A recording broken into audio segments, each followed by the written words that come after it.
Okay. Before we have our quiet time, let's all get on the same page. If you are reading from the Sparkly Book tonight, it's page 409, the first line. In the second edition, it's page 359, paragraph 6. In the first edition, it's page 334, the third full paragraph. And in the JCIM, it's page 171, the sixth paragraph. And if you're reading from the CIMS edition, it's page 344, paragraph 32.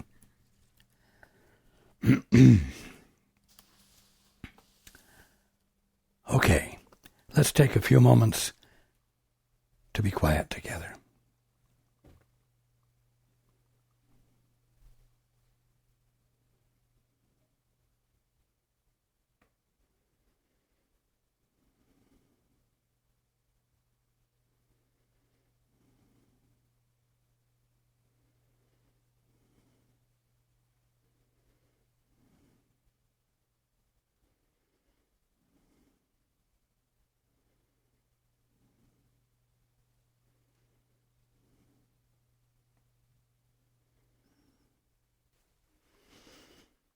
Good evening.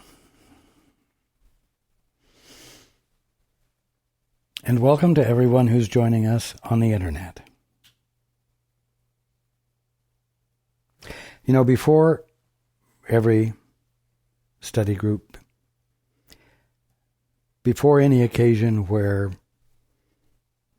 Paul and I sit together like this, during the quiet time, Paul says a prayer, which I have shared with you before, and I'm not going to share the whole thing now, but the very last part of it says, "And may thy word enrich the affections of all mankind and govern them." Now, you might question whether I'm abiding by that or fulfilling that prayer when I speak the way I spoke last week. But when I speak the way I speak on many occasions, where it is direct and terse and honest and motivating, because after all, last week I was saying, if you take a clear look at your life without glossing it over with positive thinking, you will find that your life isn't happy. And I encouraged you to be very honest with yourselves about that. To be very honest about the fact that after, let's say, generations of people studying my words, the Bible, other holy books, there's still sin, sickness, and death, right? It would seem that no matter how much positive thinking is used, no matter how much my words are used and brought to life in your lives, except for the occasional miracle, healing, correction, there's still sin, sickness, and death occurring. They still seem to be the law of being, don't they? I mean, everyone is governed by them. You just can't escape sin, sickness, and death. Well, now, why would it be important to give your attention, your sincere, honest attention to that kind of thing? How on earth could that constitute your affections being enriched by my word, by God's word, by the Holy Spirit's word. And may thy word enrich the affections of all mankind and govern them. Now, I just finished saying that sin, sickness, and death seem to be the bottom line laws that govern man, didn't I? Well, they certainly aren't enriching the affections, are they? But you know what? Sin, sickness, and death happen in a context. They happen in an arena. But I'm going to say they happen in a mindset.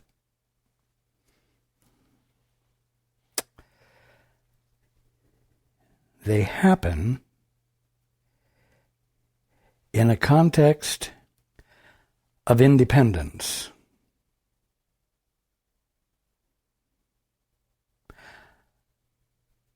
A context of independence hoped for, independence worked for, and independence which you have been falsely promised you can achieve.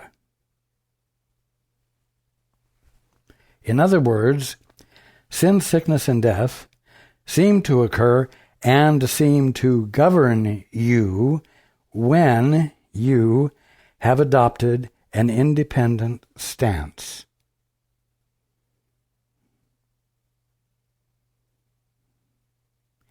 In which there is a promise of your being able to become, like Pinocchio, a real boy, a successful, actually independent entity.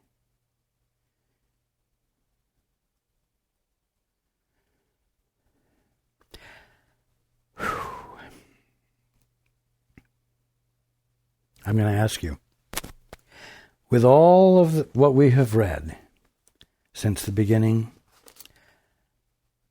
and with all of the discussion that we've had about special relationships, how many of you, off the top of your head, would identify a special relationship as a defense? How many of you, if I had said, what is a special relationship, would have had as the topmost answer in your mind a defense?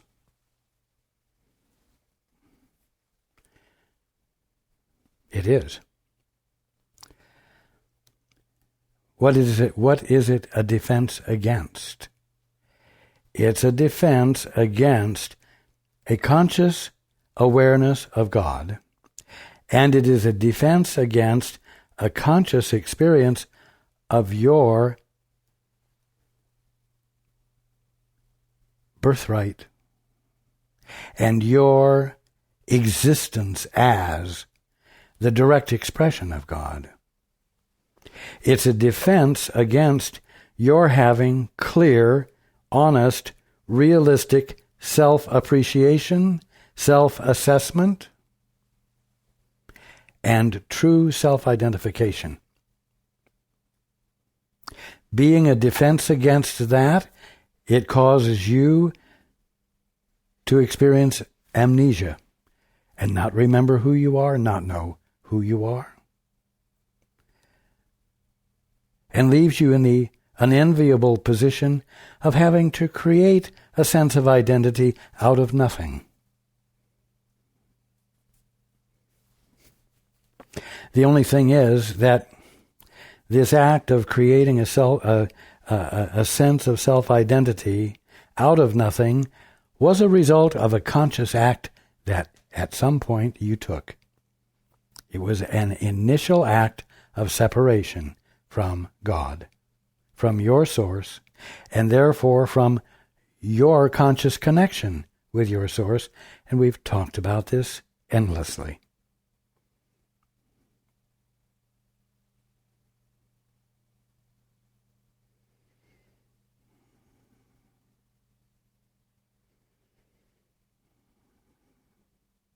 How did you do it? How did you get this divorce, this separation from God? Well, you didn't just do it by saying, Father, I'd rather see it my way. Father, I would rather do it my way. Father, I would rather determine what this is and what that is. That wasn't the only thing you did. You did that, but you did it with someone else. In so many words, you took the hand of another son or daughter of God, and you together made a vow to see things your way, through the establishment of mutual agreements. Now, keep that in mind. Because as we read in the book, it says, you have but little difficulty now in realizing that the thought system which the special relationship protects, there it is, protects, defends against. This defends. You have but little difficulty now in realizing that the thought system which the special relationship protects is but a system of delusions. You recognize, at least in general terms, that the ego is insane. We've talked about it, and talked about it, and talked about it, and intellectually, you're being able to grasp and see that the ego is insane. That your ego is insane.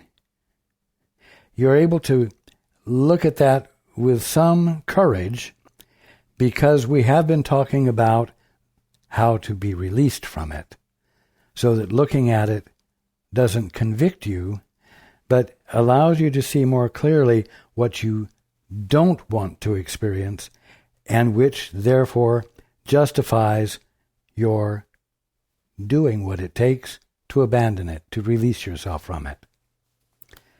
So you recognize, at least in general terms, that the ego is insane, yet the special relationship still seems to you somehow to be different.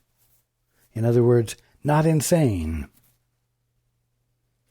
The special relationship still seems to you somehow to be different. Yet we have looked at it far closer, especially in the last few weeks. We have looked at it far closer than at many other aspects of the ego's thought system, which you have been more willing to let go. While this one remains, you will not let the others go. For this one is not different. Retain this one, and you have retained the whole. Now, you all really need this special relationship to be different. Why? Because you, taking the hand of another son or daughter of God and vowing together to see everything the way you choose to see it, to define it the way you choose to define it, to be the authorizer of definitions, meanings, mutual agreements, literally as to how the earth turns, how the world goes around, how society functions. I mean, it's all inclusive, isn't it? All starting from this holding of hands and taking a vow together to ignore your father, to ignore the meanings invoked, we'll say, in the act of creation, and being in every way independent. That's what makes it different. You may have special relationships with things, with your artwork, with trees, with land, with animal husbandry, with any number of things. You may have special relationships. And again, what is a special relationship? A special relationship is a relationship you have with anything where God is absent, where you have the relationship without ever having the faintest inkling of awareness that there's something holy about this that you're having a relationship with. And what's holy about is its source. And its source means that the thing you're having a relationship with, is divine, is flawless, is perfect, is imbued with love. And part of its function is to embrace you and everything else with the love that it is. And I could go on, and we have done this before. The point is that a special relationship with something is one in which none of that is experienced by you, and there's not even the faintest curiosity about what might be there more than the definitions you have given it, or those with whom you have mutual agreements have given them. You see? Now, that kind of a special relationship with things is different from special relationships you have with individuals. Why? Because things don't agree back with you. They don't join in a mutual agreement as to your misunderstanding and misinterpretation of what it is, you see. So these things can't reinforce your confidence in your imaginations. That's what makes special relationships with other individuals special, because you can both nurture and feed each other's delusions. And you can both punish each other if you neglect to feed those delusions. So you can seem to experience a great amount of control, authority. But more than anything else, the thing that makes a special relationship special is that the special relationship absolutely keeps you unconscious of God, absolutely keeps you unconscious of your holiness, absolutely keeps you from experiencing your omnipotence, and I mean that in the sense of being inviolable, unchangeable from what God has created you as, unchangeable, and therefore ever safe, therefore ever without the experience of fear or anxiety, concern. In other words, in a state of perfect peace, out of which arises spontaneously infinite joy.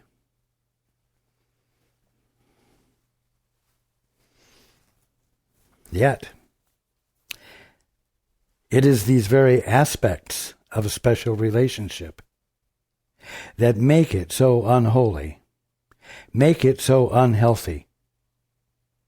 And so this thing that seems very special to you and very important to you deludes you in the most malicious of ways.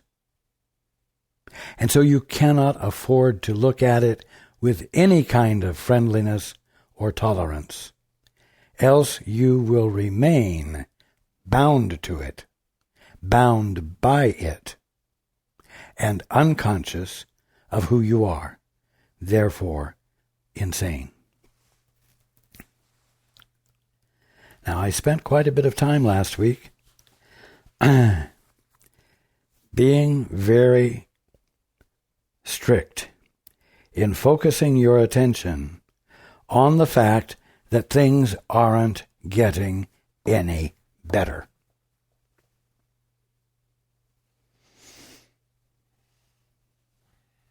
But you say, they're going to get better.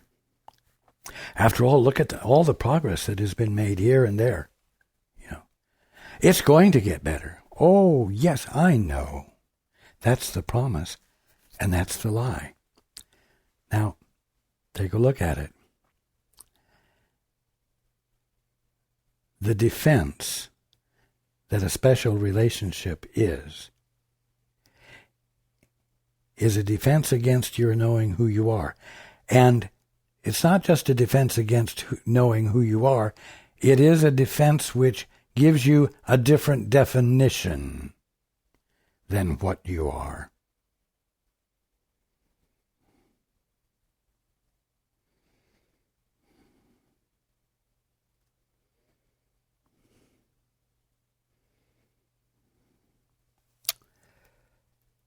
Dangerous.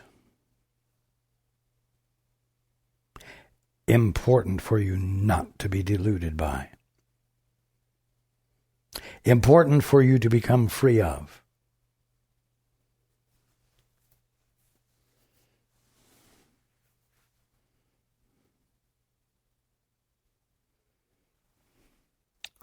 Now, the special relationship still seems to you somehow to be different. It's not. I've made it very clear that it isn't.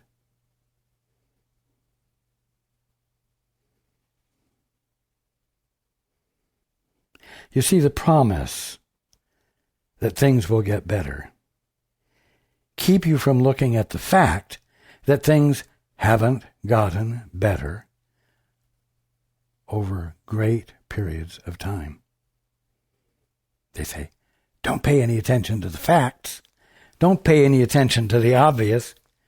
Pay attention to the fact that you have a capacity. Somewhere in you, you have a capacity to think and be creatively and create new circumstances. And so, these promises and these agreements that you have between each other keep you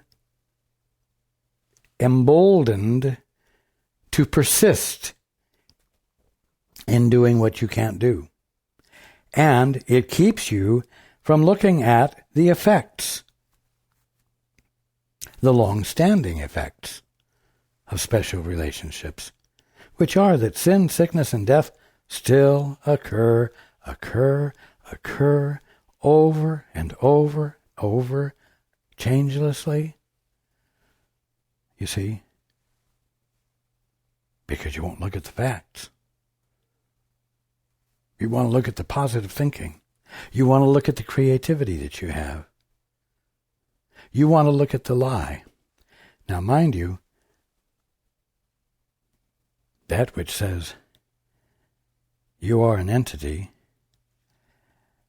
who can, through its own efforts and the agreements and support of others, become real in your own right. That's a lie.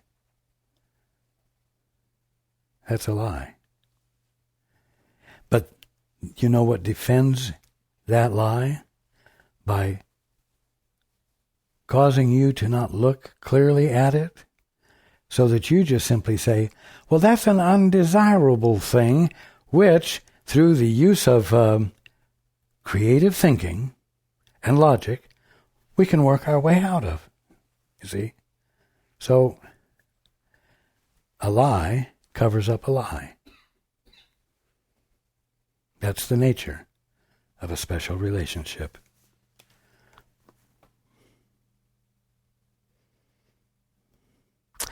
We have looked, the special relationship still seems to you somehow to be different. Yet we have looked at it far closer than at many other aspects of the ego's thought system, which you have been more willing to let go. While this one remains, you will not let the others go. For this one is not different. Retain this one, and you have retained the whole. If you retain the special relationship, which constitutes your unconsciousness of who you are and your unconsciousness of your source,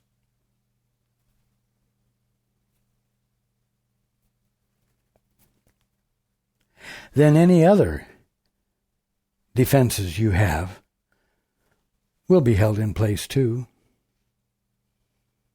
Hold on to this one and refrain from rejoining with your father and therefore your sanity.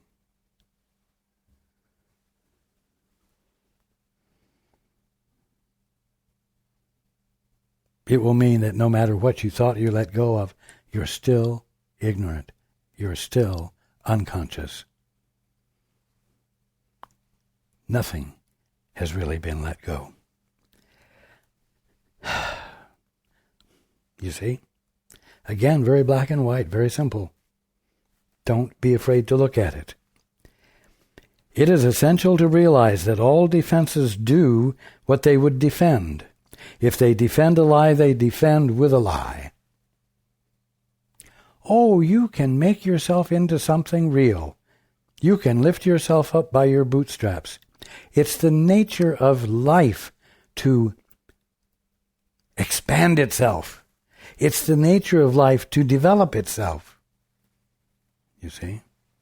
After all, look, it started out as a single-celled creature, and then it multiple cells, and then organisms, and then apes, and then man.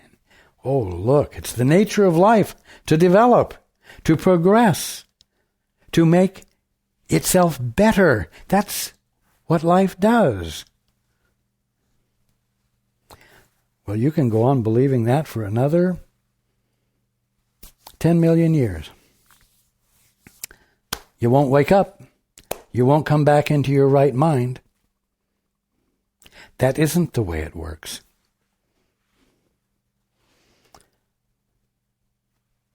And we're undoing that which traps you in that kind of a thought system, in that kind of a belief system. It is essential to realize that all defenses do what they would defend. The underlying basis for their effectiveness is that they offer what they defend. If they defended a lie, they offer lies to defend the lie. You all do know about that.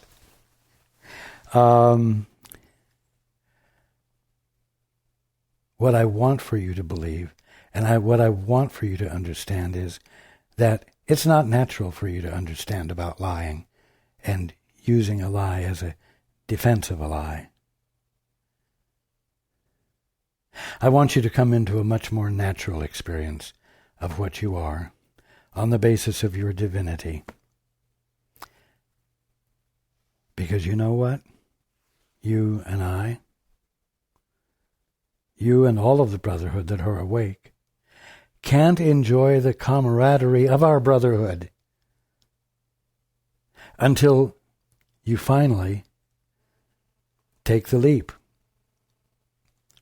Bring forth the effort, the discipline, the stick-to-itiveness, and actually behave differently. Actually engage in the two-step. The underlying basis for their effectiveness, the effectiveness of defenses, is that they offer what they defend. What they defend is placed in them for safekeeping, and as they operate, they bring it to you. Every defense operates by giving gifts, and the gift is always a miniature of the thought system the defense protects, set in a golden frame. Now, mind you, we started out tonight by talking about the fact that a special relationship is a defense, right? You look at a special relationship, if you look at it on its own, it's miserable. If you're willing to be honest about looking at it and seeing it for what it actually is, you will recognize that it's not an enjoyable experience, right? It's not a pleasurable experience because it's not the truth about you. It's an artificial and false rendition of you, which, if you somehow believe it, will make you miserable, will make you feel not comfortable in your own skin. And then everything you do will arise out of that feeling of uncomfortableness in your skin and needing somehow to find a way to get control of things so that you can feel comfortable in your skin again. Except that you'll never feel comfortable in your skin by finding a way to manipulate and control things. You will only find it by abandoning, the intent to forget who you are, ignore who you are, ignore your Father, ignore the absolute divinity and perfection of your being and all being. That's the only way that you will find yourself once again feeling comfortable in your own skin, in your own being, in your own presence.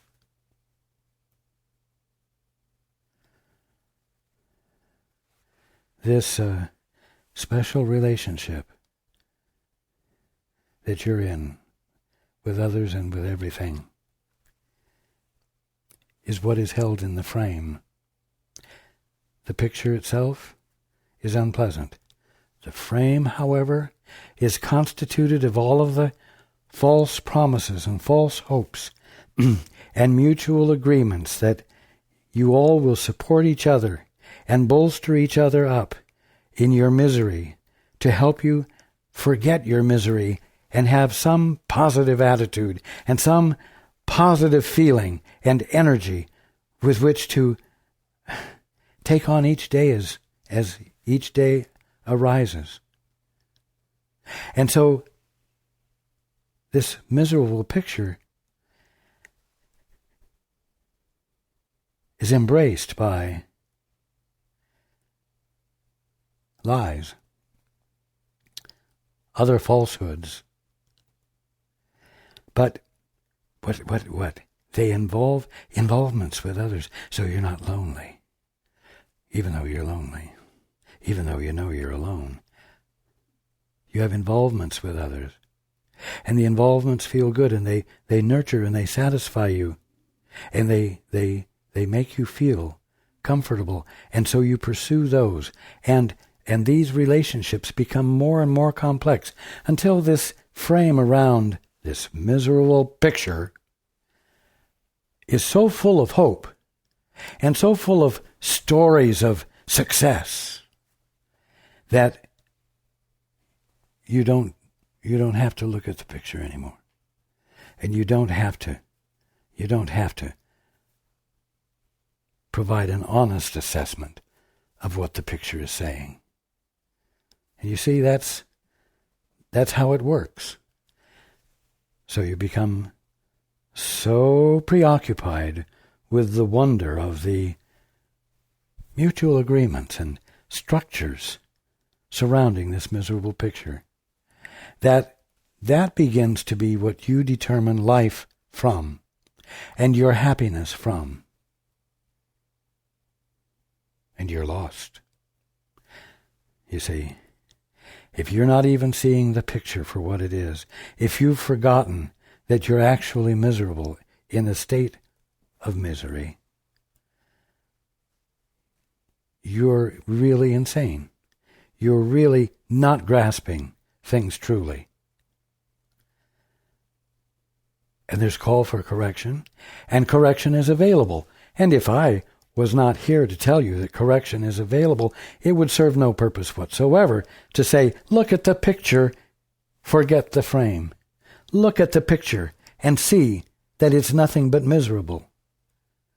And then, seeing that clearly and not being distracted by all of the fantasized means of overcoming the misery, you can say, wait a minute. There must be another way to look at this. And the other way to look at this is not to ignore it and become preoccupied with the frame in all of its incredible complexities, you see. Another way to look at this is to look at it and feel the misery of the disconnectedness while someone is saying to you, the only reason you're experiencing misery from this picture is because of a disconnection that actually never occurred. You never actually became disconnected from your source, from your Father. You therefore are, at this very moment, the full offspring of God, absolutely divine, embodying absolute perfection, which it's your birthright to be experiencing fully at this moment. So, ignore the frame, see the misery, acknowledge that the misery can be abandoned by your choosing to join with the Holy Spirit, or with the Christ consciousness, or with God, and let us in, and join with us in mutual endeavor, which you let us determine, because we know what brings correction to the miserable picture. It's that simple. Now, many of you have probably read this portion of the Course that talks about the picture and the frames, the pictures and the frames, and have not understood it at all.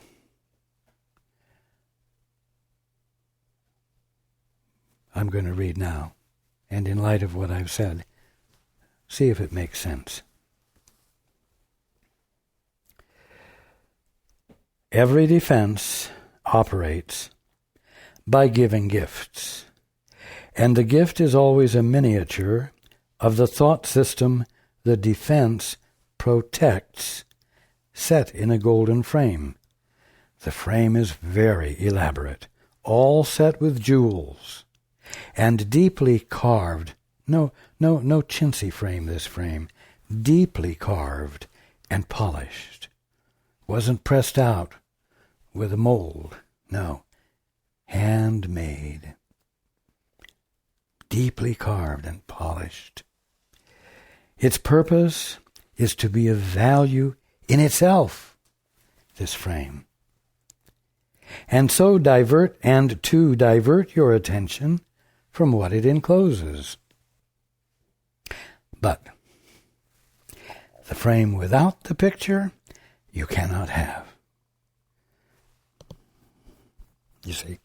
And actually the ultimate goal of being a real individual in your own right is for the picture frame to become the thing, no longer with a picture in it of misery that shows a holy son or daughter of God, or holy sons and daughters of God in misery. But the frame without the picture you cannot have. You can never get rid of the picture. Why? Because the picture is where the lie is that needs to be corrected. It's not in the frame. It's not in the mutual agreements. You don't need to get better mutual agreements. You don't need to get better social welfare laws. You see?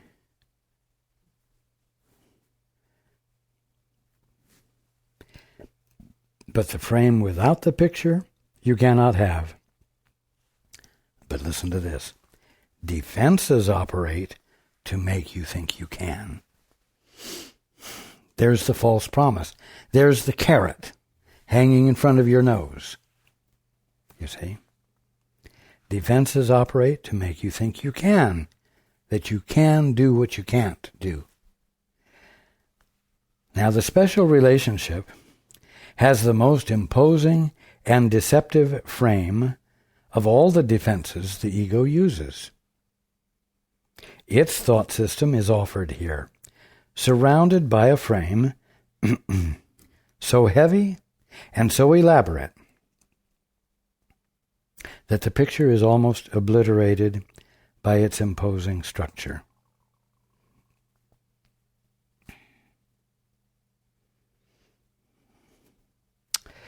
Into the frame, mutual agreements, imaginations, are woven all sorts of fanciful and fragmented illusions of what? Love, set with dreams of sacrifice and self-aggrandizement. You see, it's not fragmented with illusions of pain and sorrow and suffering, is it? No,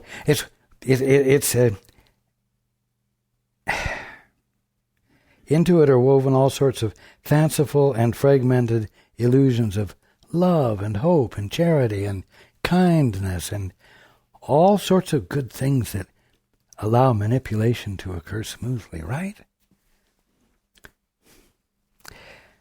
Into the frame are woven all sorts of fanciful and fragmented illusions of love, set with dreams of sacrifice and self-aggrandizement and interlaced with gilded threads of self-destruction. The glitter of blood shines like rubies. See?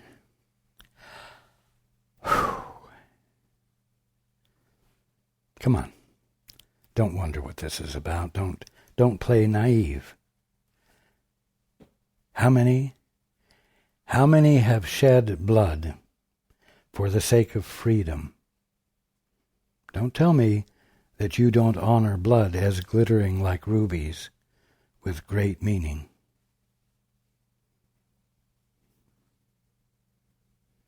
The glitter of blood shines like rubies, and the tears are faceted like diamonds and gleam in the dim light in which the offering is made.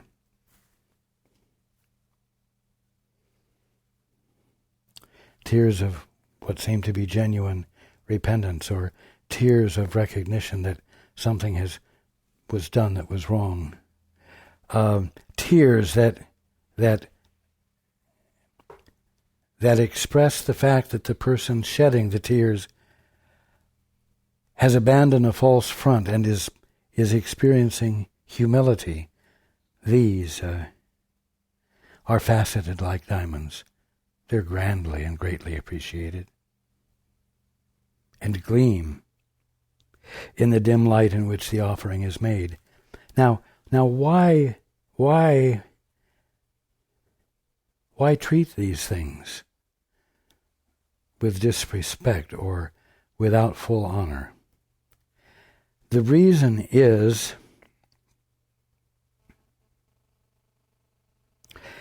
that shedding blood for the sake of freedom doesn't constitute waking up to what real freedom is. And it becomes possible to dedicate oneself to the shedding of blood because it does seem to bring about some needed change, and to be so dedicated to that father and son and grandson and great-grandson, all one after the other, follow in the footsteps of the military, because the family honors the dedication of those willing to shed blood for the sake of freedom and a better life for others.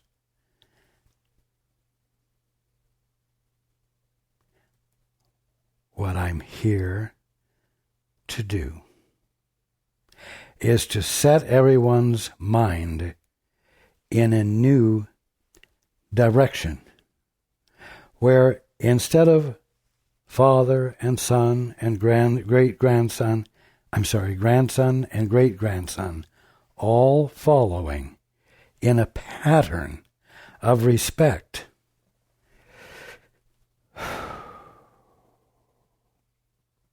for the glitter of blood, that the son or the grandson says, wait a minute, there has to be a different way to look at this.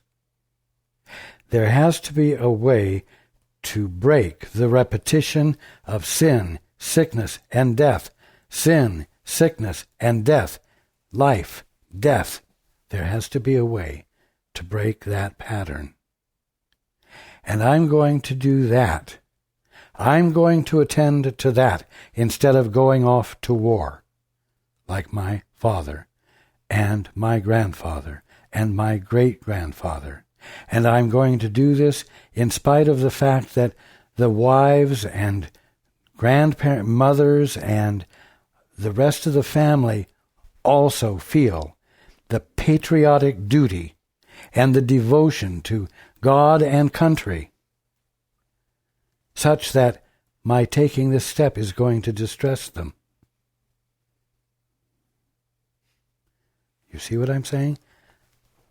I'm not saying this with any disrespect, but I know that what I'm saying is going to be a difficult thing to swallow. But we've got to get past the frame that glorifies and honors a misperception of what the picture in the frame is actually stating. And what it's actually stating is that sin, sickness, and death are inevitable. Sin, sickness, and death are inevitable. Sin, sickness, and death are in operation at this moment. Sin, sickness, and death are unavoidable. Misery, misery, misery, misery, misery. You see what I'm saying? This is what this means. This is what this story here about the two pictures in the frames is all about. I'm bringing it home in practical terms so that it's not, so descriptive of something that you don't understand. Look at, and here, this is the key, look at the picture. Do not let the frame distract you. This gift, the picture, remember, is the gift.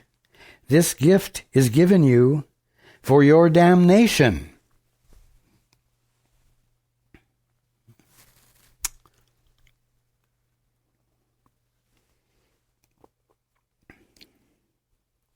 It's not given to make you happy.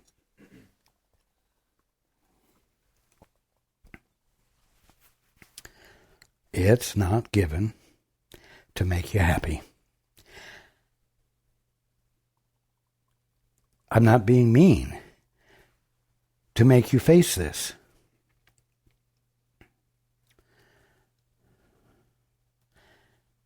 It's the only way I can get you to have your affections be enriched. Because the only way your affections can be enriched is if you stop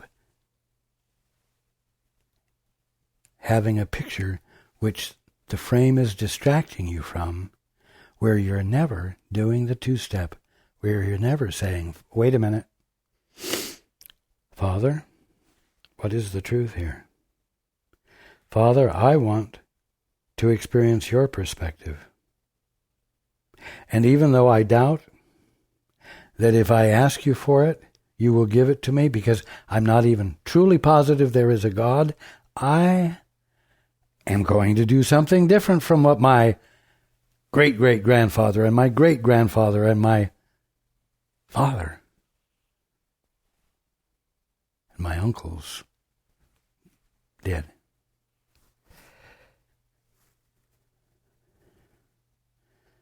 Obviously, what they did hasn't decreased sin, sickness, and death.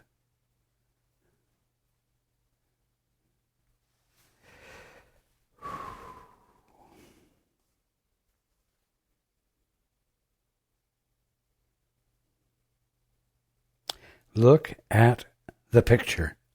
That's the key. The damned picture. The miserable picture. I know you'd rather go sit down and meditate and have a pretty thought. Have a positive thought. But hey, if you're having the positive thought all by yourself,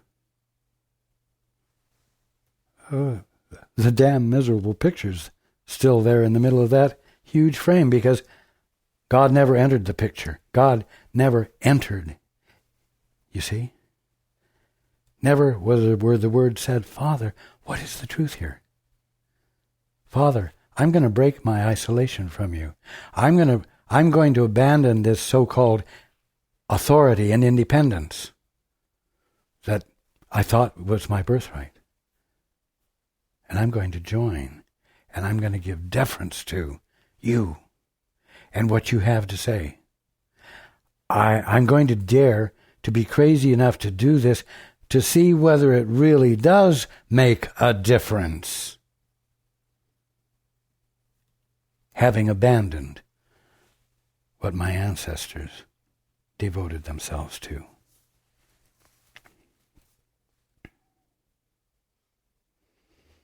Look at the picture. Do not let the frame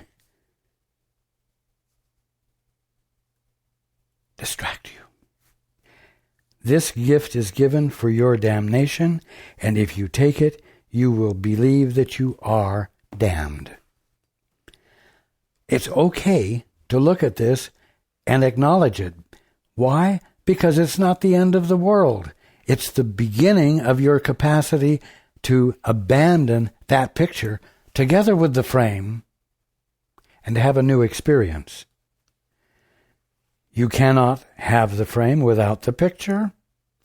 What you value is the frame, for there you see no conflict. That's because all of the mutual agreements and all of the intellectual structures that have gone into making this hand-carved hand-carved frame, give you hope, make life seem worthwhile.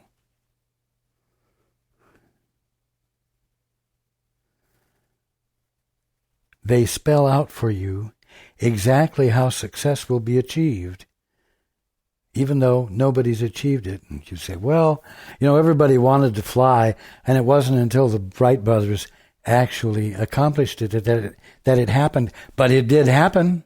It did happen. And so anything we set our mind to can happen, and it may not happen today, but it will be a result of the effort that will allow it to be accomplished. See, that's all part of the frame. That's what makes the frame important. What you value is the frame, for there you see no conflict. You see the way out of conflict. You see, and that's part of the details of the frame. And the frame lies just like the picture does. Yet the frame is only the wrapping for the gift of conflict. Isn't this a miserable conversation we're having together? It's not really. It's about misery, and it's about being able to abandon it. It's about being able to be honest enough as you observe that you cannot be fooled into confusion and the adoption of lies as though they're truth.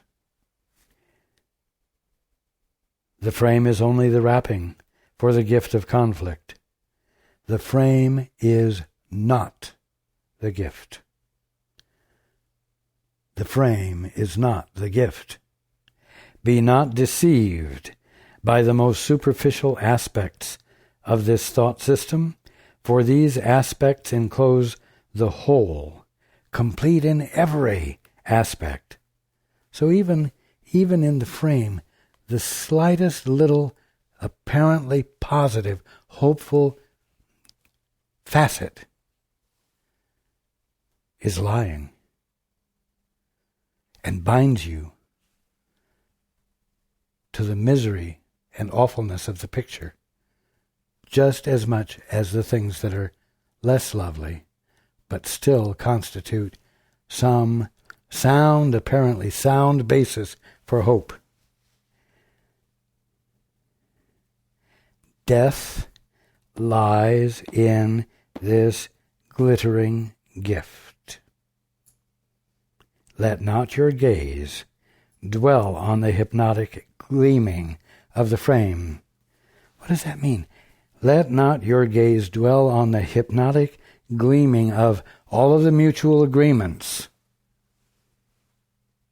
that you have come to together, or that others came to and handed down to you as part of your education, part of your valuable education, part of the education that lifts you above the rest in a position of being able to help govern well and successfully, you see. Let not your gaze dwell on the hypnotic gleaming of the frame. Look at the picture. That will always snap you back. Look at the picture. Be willing to do what we talked about last week. Be willing to look at the world and see that sin, sickness, and death still operate and still apparently govern. And they need to stop. And the way they stop is by withdrawing your attention from the frame, looking at the picture and saying, wait a minute, things aren't getting better. What we're doing isn't improving anything. Something else is called for. And you know what? I wouldn't even be looking at the frame and thinking to look at the picture only and to ignore the frame if an answer weren't already provided pointing my attention in this direction. And so I'm going to pay attention to what is leading me to a new way of seeing, a new way of devoting my attention.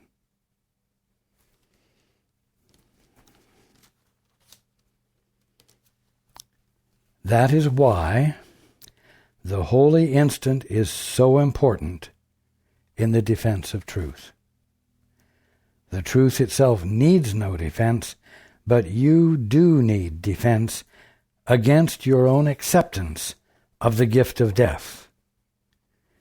When you, who are truth, accept an idea so dangerous to truth, you threaten truth with destruction.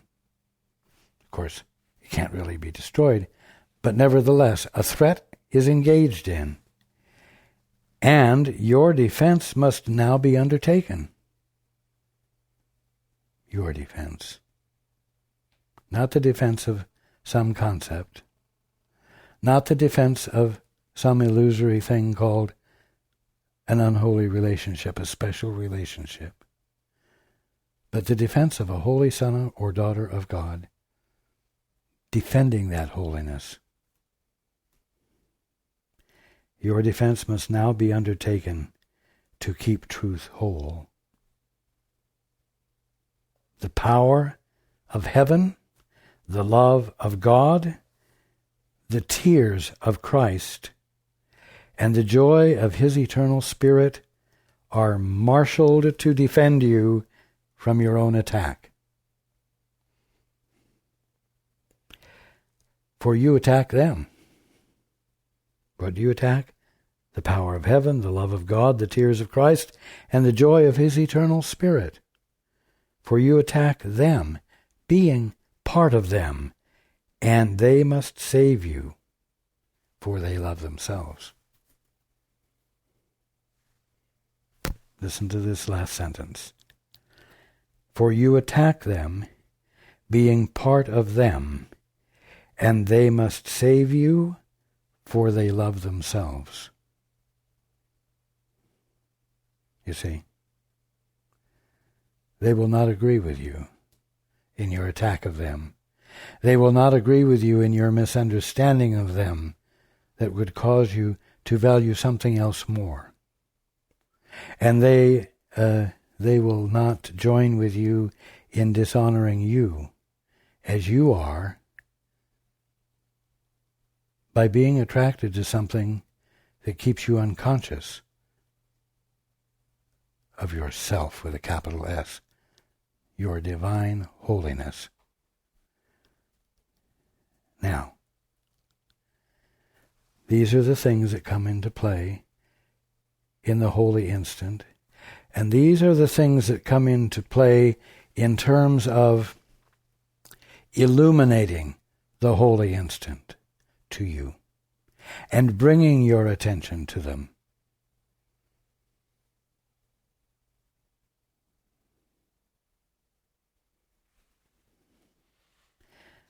Now, I know you would like to move on, or perhaps there are some beautiful things to consider. But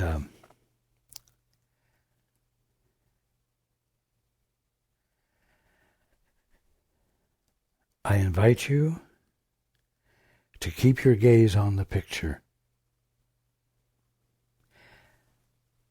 Practice the holy instant as often as you wish this week, but don't do it to the exclusion of taking a look at the picture. The gruesome, miserable picture. The picture that shows you that there's so much of God's love still to be seen by all of mankind.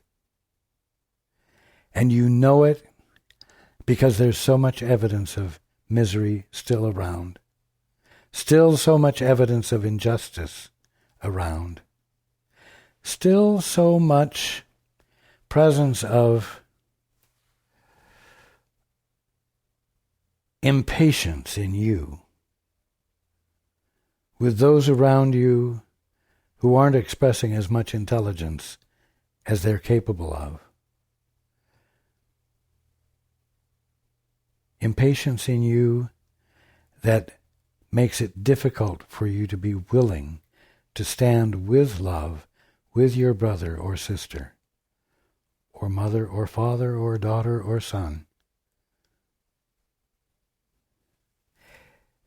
and walk them through their learning with compassion, with patience, while at the same time disallowing for any abuse to be practiced on you.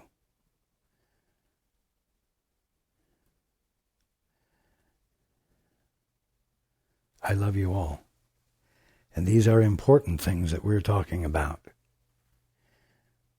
These are important aspects of the threshold that I know you certainly are hoping you're going to move over. It's what you had hoped for. You just might not have thought these were some of the aspects of it, but I promise you they are. And you will not be at a loss for taking a look at them, considering them, and being patient with yourself in the process. I look forward to being with you next week.